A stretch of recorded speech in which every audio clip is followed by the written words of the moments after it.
Hi எல்லோருக்கும் வணக்கம். Vacation லீவில் நாங்கள் எங்கள் ஊருக்கு போயிருந்தப்ப நாங்கள் போன ஒரு சின்ன ஸ்பாட் தான் உங்கள் கூட நான் ஷேர் பண்ண போகிறேன். ரொம்ப இன்ட்ரெஸ்டிங்காக இருக்கும் விளாக், கண்டிப்பாக பாருங்கள். கண்டிப்பாக அங்கே குளிக்கிற மாதிரி ஸ்பாட் தான். ஸோ குளிச்சுட்டு கண்டிப்பாக பசிக்குன்றனால குழந்தைங்க கூப்பிட்டு போகிறனால அங்கே எப்படி இருக்கும் ஃபுட்டு அப்படின்றது தெரில. ஸோ இங்கேருந்தே பேக் பண்ணிட்டு போயிடலான்னு சொல்லிட்டு எப்பொழுதும் போல் lemon rice plus curd rice அப்புறம் பொட்டேட்டோ ஃப்ரை இது மட்டும் நாங்கள் எடுத்துகிட்டு கொஞ்சம் ஸ்நாக்ஸ் எடுத்துக்கிட்டோம். எங்கள் வீட்டிலேருந்தே அந்த கும்பக்கரை ஸ்பாட்டுக்கு ஒரு 15 மினிட்ஸ்ன்றனால டேரெக்டாக ஆட்டோ மட்டும் புக் பண்ணி அங்கேருந்து நாங்கள் அப்படியே டேரெக்டாக அருவிக்கே போய்க்கிட்டோம். எங்களோட சிஸ்டர் இன் லா டாட்டரும் எல்லாம் பிக்கப் பண்ணிக்கிட்டோம். அவங்களும் வந்தாங்க.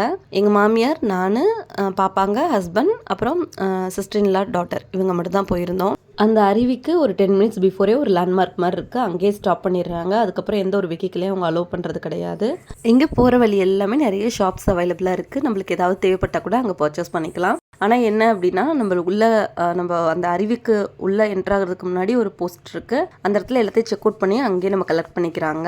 ஏன் அப்படின்னா நம்ம உள்ளே போய் அந்த அருவியில் எதுவுமே அங்கே டஸ்ட் போடக்கூடாது அப்படின்றதுக்காக ஃபுட் எதுவுமே அலோடு கிடையாது. அருவிக்கு என்ட்ராகிறதுக்கு முன்னாடி டிக்கெட் கவுண்டர் இருக்குது. அங்கே டிக்கெட் எடுத்து தான் செக் அவுட் பண்ணிவிட்டு உள்ளே அலோவ் பண்ணுறாங்க. அடல்ட்ஸ்க்கு 30 ருபீஸ், அப்புறம் சில்ட்ரன்ஸ்க்கு 20 ருபீஸ் ப்ளஸ் கேமராஸ் இருக்குது அப்படின்னா அதுக்கேற்றப்பல சார்ஜ் பண்ணுறாங்க. வீடியோ கேமரா இருக்குன்னா 300 ருபீஸ், நார்மல் கேமரா அப்படின்னா 50 ருபீஸ் அந்த மாதிரி சார்ஜ் பண்ணுறாங்க. கண்டிப்பாக இந்த ஸ்பாட் நம்ம ட்ரை பண்ணலாம். ஏன்னா சம்மருக்கு ஏற்ற ஸ்பாட்டாக இருந்துச்சு. 1 டே ட்ரிப் மாதிரி பிளான் பண்ணுறீங்க, மதுரை, திண்டுக்கல் இந்த சைடு சுற்றி யாராவது இருக்கீங்கன்னா கண்டிப்பாக இந்த ஸ்பாட் ட்ரை பண்ணலாம். இல்லை டூரிஸ்ட்டாக நீங்கள் போகிறீங்க அப்படின்னா இந்த சைடு போகிறீங்க அப்படின்னா கண்டிப்பாக 1 டே இந்த ஸ்பாட்டை தாராளமாக ட்ரை பண்ணலாம். ஆனால் 4 o'clock கூட க்ளோஸ் பண்ணிடுறாங்க.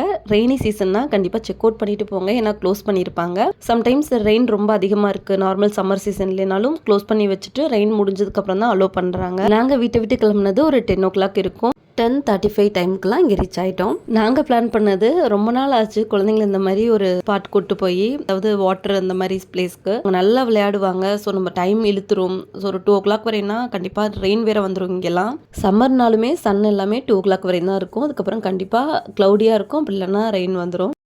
என் ஹஸ்பண்ட் கலாச்சிட்டே இருந்தாங்க, உன்னால் ஏற முடியா, வயசாயிருச்சா அப்படி சொல்லிட்டு. இல்லை கொஞ்சம் பொறுமையாக ஏறலாம் அப்படின்னு சொல்லிட்டு. ஆனால் அவங்க என்னோட ஸ்பீடாக ஏறினாங்க. அதுவும் இல்லாமல் என் குழந்தைங்க, என்னோட சிஸ்டர்ல டாட்டர்ஸ் எல்லாருமே வேகமாக போனாங்க. நான் மதுரையிலாவும் கொஞ்சம் மெதுவாகவே ஏறி வரலாம் அப்படி சொல்லிட்டு வந்தோம். எப்படியோ அந்த ஸ்பாட்டுக்கு ரீச் ஆயாச்சு.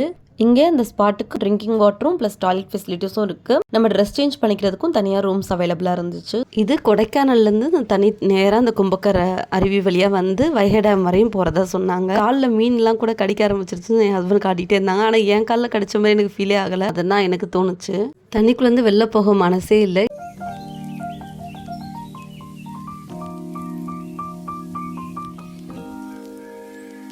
நாங்கள் போயிட்டு இருக்கும் போதே மழை வந்துருச்சு. கண்டிப்பாக அந்த கிளிப்பிங்கில் எல்லாமே ஆட் பண்ணுறேன் பாருங்கள். மழையோட அந்த கிளைமேட்லேயே உட்காந்து சாப்பிட்ணுன்னு தோணுச்சு. எடுத்துகிட்டு போன ஃபுட்டை ஒரு ஷாப் கிட்ட உட்காந்து பாப்பாங்களுக்கும் ஃபீட் பண்ணிவிட்டு நாங்களும் அந்த கிளைமேட்லேயே உட்காந்து ரசித்து சாப்பிட்டோம். நல்லா இருந்துச்சு அது அந்த ஃபீலு. அப்படியே ஆட்டோ வர சொல்லி வீட்டுக்கு கிளம்பியாச்சு. இப்போ டைம் ஒரு அரௌண்டு 2 o'clock 2:30 அந்த ரேஞ்சில் தான் இருக்கும். ஆனால் பாருங்கள் கிளைமேட் எந்த அளவுக்கு வெதர் சேஞ்ச் ஆயிடுச்சுன்னு சொல்லிட்டு. டேடி கூட தான் 2 பேரும் போவேன்னு சொல்லிட்டாங்க. 2 பேரும் எப்படியோ போங்கன்னு சொல்லிட்டு நாங்கள் பின்னாடி மெதுவாக நடந்து வந்துட்டு இருந்தோம். 2 பேரும் ஒரு சைடு அவங்கள போட்டு இழுத்துக்கிட்டே போனாங்க. நல்லா இருந்துச்சு பார்க்க அந்த கிளைமேட்டில் அவங்க 2 பேரும் பண்ணிட்டு இருந்தது.